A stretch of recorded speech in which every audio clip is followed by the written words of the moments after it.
देखिए मेरे प्यारे दोस्तों, सबसे पहले आप लोगों का स्वागत है हमारे YouTube चैनल स्पर्धा परीक्षा मराठी।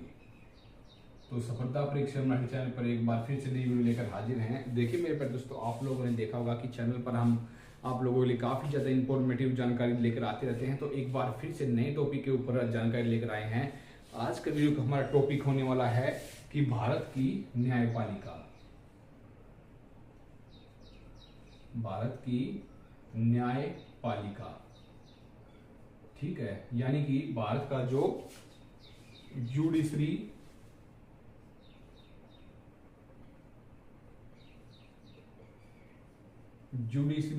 System of India. तो इसी के ऊपर बात करने वाले हैं कि भारत की जो न्यायपालिका है उसको कैसे काम करती है उसके बारे में।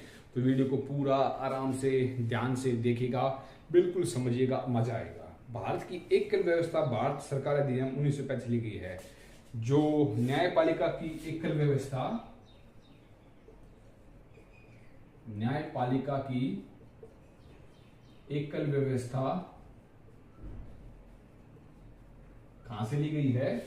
ये ली गई है भारत सरकार अधिनियम, भारत सरकार अधिनियम 1935 से, ठीक है। जो 1935 से ली गई है, जो भारत में जो एकल भारत न्यायपालिका की जो एकल व्यवस्था 1935 में जो अधिनियम बना था उसके तहत ली गई है। तो अब यहाँ पर बात करेंगे कि भारत में कौन कौन से कोर्ट हैं जो काम करते हैं इस भारत के लिए। देखिए, सबसे पहले बात करेंगे कि भारत का सबसे बड़ा न्यायपालिका कौन सी है। भारत की सबसे बड़ी न्यायपालिका है उच्चतम न्यायालय। कौन सी है? उच्चतम न्यायालय, जिसे इंग्लिश में उच्चतम न्यायालय कहते हैं, हिंदी में कहते हैं सुप्रीम कोर्ट ऑफ इंडिया।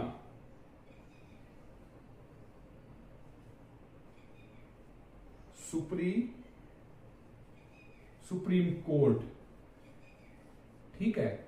सबसे बड़ा जो भारत में जो न्यायपालिका है उसे सुप्रीम कोर्ट कहा जाता है। कि कहीं पर भी अगर नहीं हो तो आप भारत के आखिर में सुप्रीम कोर्ट में अपनी दिखा सकते हैं।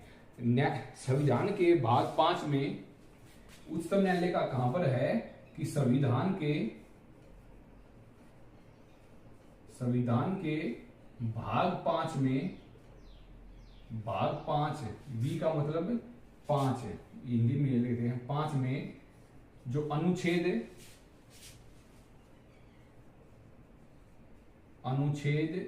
124 से 147 तक उच्चतम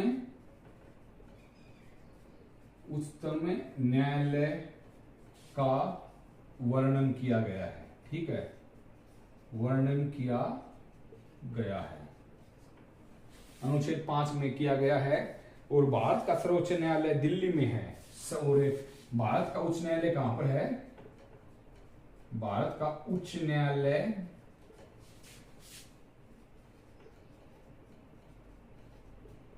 दिल्ली में है,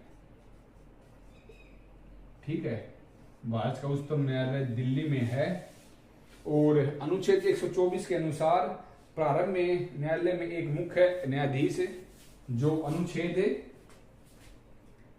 124(1) के अनुसार,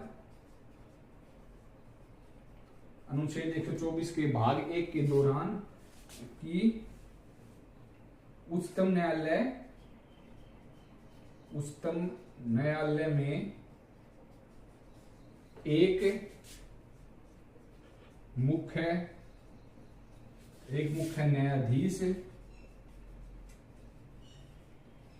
न्यायाधीश तथा 7 अन्य न्यायाधीश थे। और दोस्तों इसको थोड़ा सा इसमें बदलाव किया गया। और वर्तमान में एक मुख्य न्यायाधीश और 30 अन्य न्यायाधीश समेत कुल 31 न्यायाधीश है। तो वर्तमान में क्या है, एक मुख्य है, एक मुख्य न्यायाधीश और 30 अन्य न्यायाधीश है।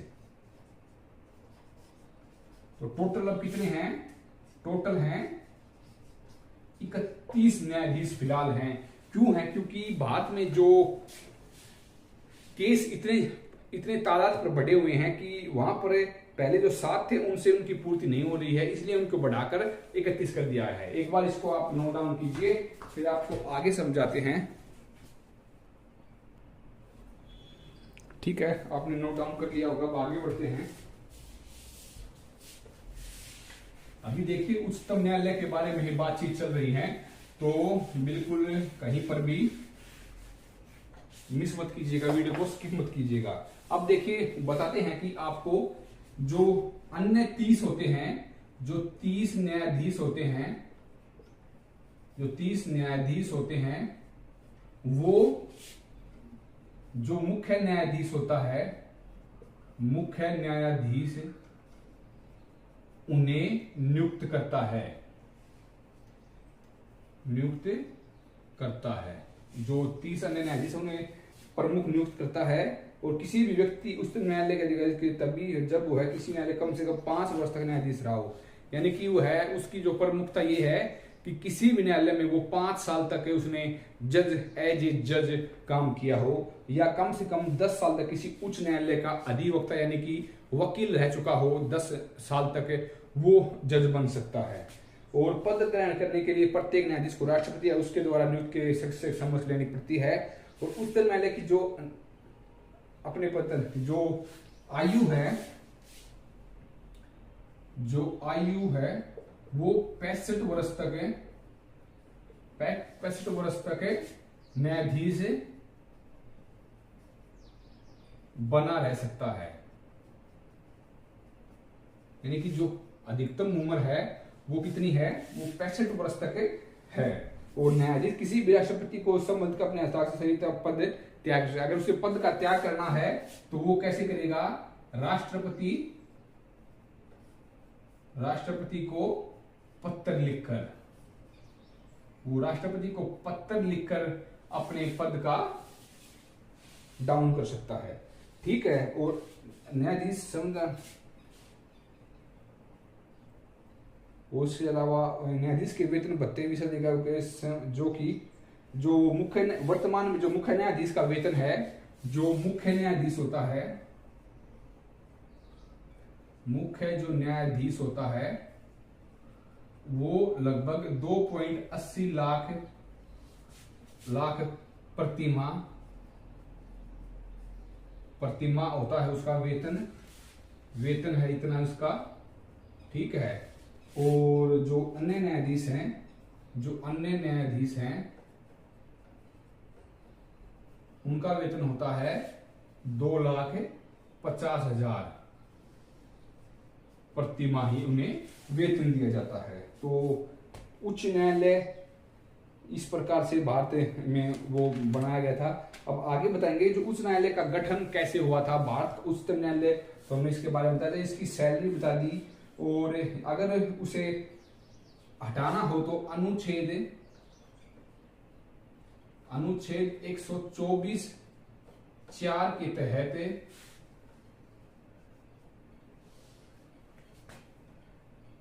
संसद द्वारा कदाचार साबित होने पर हटाया जा सकता है। ठीक है। अब एक बार इसको नोट डाउन कीजिए। अब आगे बढ़ाते हैं, पढ़ाएंगे आपको। तो ये तो हो गई उच्चतम न्यायालय के भाई कितने सहयोगी होते हैं, कितने क्या कुछ होते हैं उसके बारे में। अब आपको बताएंगे, एक सेकंड हम इसको यहां पर हटा देते हैं। देखिए अब यहां पर बताएंगे जो उच्च न्यायालय है, उच्च न्यायालय का गठन, उच्च न्यायालय का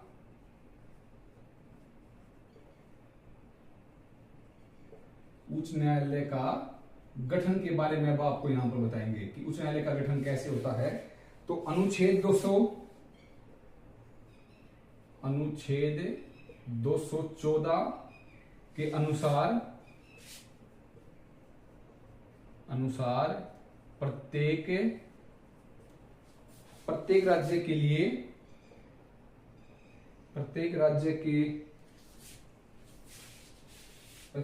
लिए एक उच्च न्यायालय की व्यवस्था की गई है।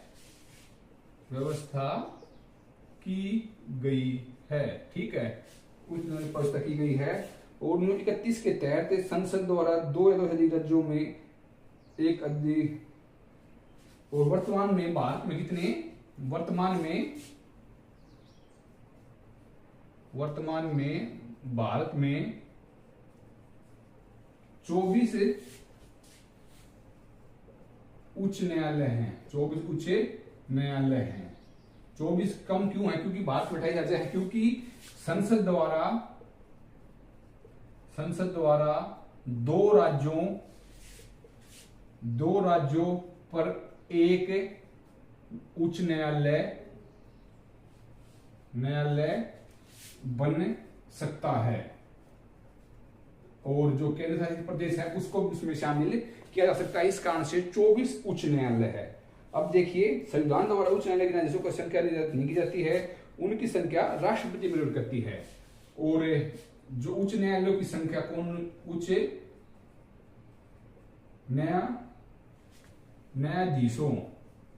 उच्च न्यायाधीशों की नियुक्ति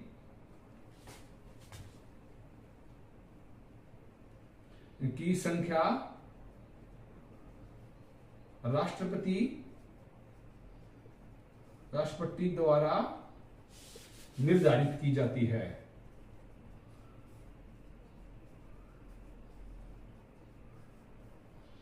राष्ट्रपति द्वारा उच्च न्यायालयों की संख्या निर्धारित की जाती है। और गुवाहाटी उच्च न्यायालय के न्यायाधीश की संख्या सबसे कम है। गुवाहाटी में उच्च न्यायालयों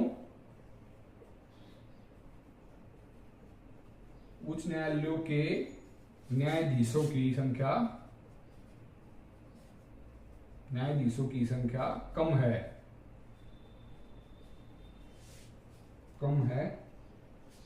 सबसे कम है 3 है, मतलब सबसे कम है जो 3 है, यानी कि टोटल कुल 3 ही न्यायाधीश है गुवाहाटी में। और इसके बाद इलाहाबाद में सबसे अधिक हैं। इलाहाबाद में सबसे अधिक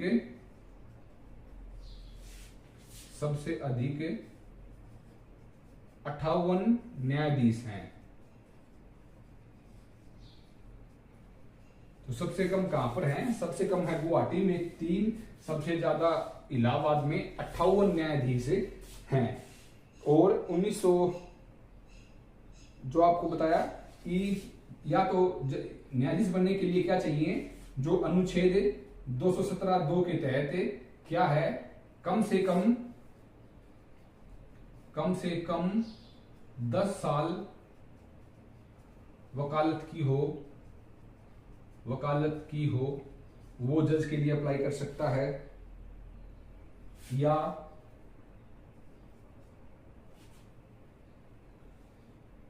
क्या हो, 5 साल से अधिक कहीं पर, यानी कि छोटी अदालत में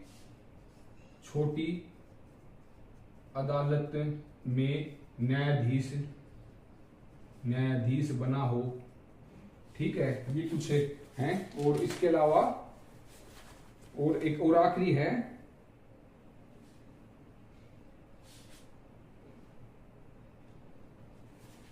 और अनुच्छेद 219 के तहत जो राज्य का जो राज्यपाल है, राज्यपाल द्वारा शपथ ग्रहण करवाई जाती है। और यह क्या होती है? यह है गुप्त होता है। गुप्त तरीके से शपथ करवाई जाती है, यानी कि ये नहीं बताया जाता कि कहाँ पर इसकी शपथ करवाई जा रही है। तो मेरे प्यारे दोस्तों, भारत की उच्चतम न्यायालय के बारे में